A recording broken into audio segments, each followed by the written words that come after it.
Throughout history, we, as humans, have used the power of our minds to achieve incredible and amazing feats. In reality, our minds are simply tools we use to create our thoughts. And the quality of our thoughts determines the quality of our experiences. A simple shift in perception will quickly and easily improve how you feel and what you believe is possible, helping you to achieve all of your personal goals, even those that previously seemed unattainable. Join us now as we explore the vast landscapes of our minds.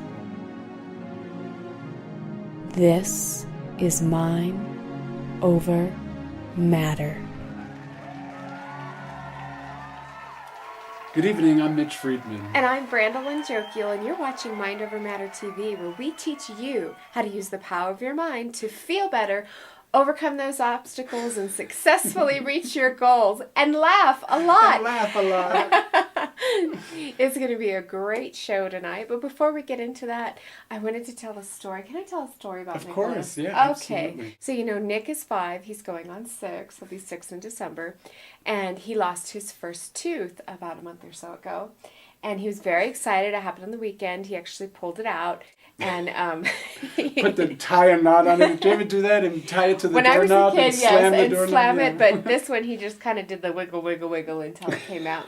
So he was really, really excited about this. And so Bernie and Nick were going on a little walk. It was during the day, and Nick was just regaling Bernie with all of these questions about the tooth fairy, right? You know, how the tooth fairy operates and all of these different things. So he asked Bernie, because it was daylight, and he was very anxious about, when he was going to get his goods. He said, does the tooth fairy come out during the day?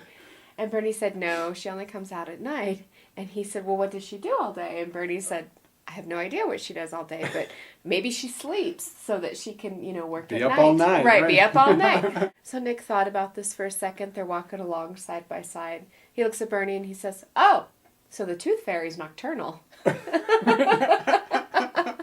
Bernie came home and told me that, and I'm looking up nocturnal. Oh, like owls and bats, okay. It's funny how they hear things and just right into their minds, and that's what they remember. And when they repeat it, it's so adorable to have a 5-year-old kid say something like that, yeah. They're just little sponges, soaking it all up. So loading him up with the good self-esteem talk, and also pointing out where, he can do better in his life, but also really cheering him on and letting him know that he's totally worthy and all the good things. Yeah, all the good things. Wouldn't it be nice if we all heard, hear that just all day long as we're kids, that we're lovable and acceptable, and we love and accept ourselves, and yeah, that would be so great. Well, we didn't have the opportunity to get that, but there's lots of people out there that are listening that have kids. You have kids, that it's never too late. There's actually something called sleep therapy, where as your kids are falling asleep in that kind of like, moment, the parents could just sit there and just feed them one right after the other, just really even just simplify it and just give them a couple of really good affirmations about how safe they are and how lovable they are, and goes right into that subconscious mind, and 24/7 it's going to be processed. So all night long, that thought that I am lovable and I'm good enough and I'm safe goes through that little kid's mind all night long. How cool is that? It's really cool. Nick goes to sleep. We do the whole reading the book and good nights and all of that.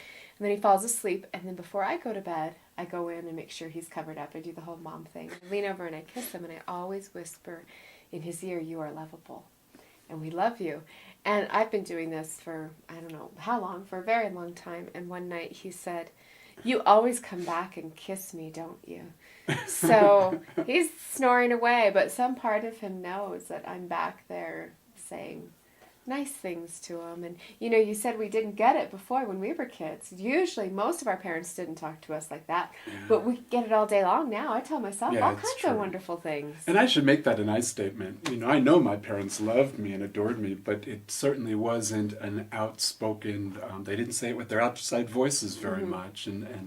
Yeah, so I definitely should make that an I statement. There's probably lots of people that my age that have had a great experience as they were growing up with that. You are lovable and you are good enough. And you know what's so funny about that, Brandy? We know that it doesn't, sometimes I know there's guilt in, parents who learn about, the power of thought and the power of speaking and the word, the power of the spoken word. And they start feeling guilty about all the things that they may have said to their kid or around their kid. And oh, that was me before I knew much about this. One thing that's important to know about that, it really doesn't really matter because it's just the interpretation of that little kid and what they were hearing. Subconscious mind can only rationalize deductively. So, I've talked about my experience where all they ever said was, to my brother that he was the smart one. And I made up through that I was the dumb one. And but your parents never called you dumbass. They never said, they never said stupid. In fact, when I go back and think about it, they were actually very supportive.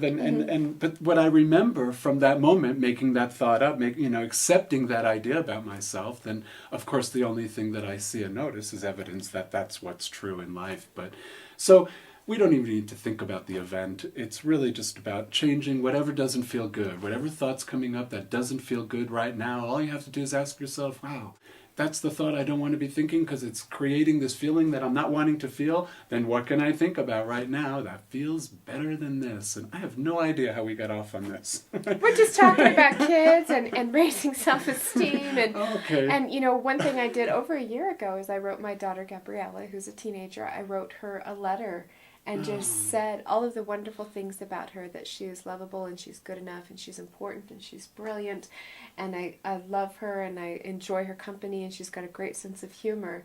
And I just kind of dashed it off maybe 6 or 7 minutes when I was sitting in a room and some people were talking and I was a little bit bored.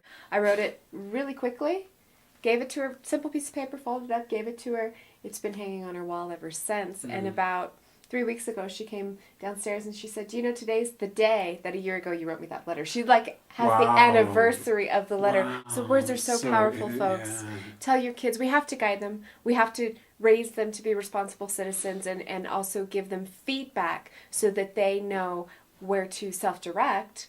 But we also need to tell them all of the wonderful things that they are, as well as ourselves. So this would be the all day long feel better portion of the show that we talked about in the beginning.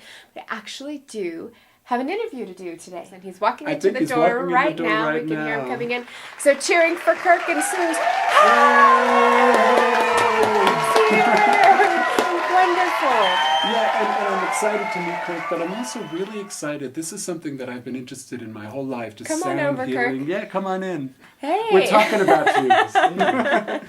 Yeah, I've been so fascinated with sound healing and, just that place that we get to when we're listening to beautiful music and beautiful sounds, even if it's in nature or it's beautiful piano like Kirk plays. And I've heard so much wonderful music that actually can take you to that place of healing, take you to that place of deep relaxation where your body goes into homeostasis and goes into balance. And not only do you feel good, but you're actually relaxing and healing and changing your physiology in your body. And it's all through beautiful music. Listen to this music and experience just that wonderful place that you get to go to, and at the same time heal your body and heal your mind and experience joy.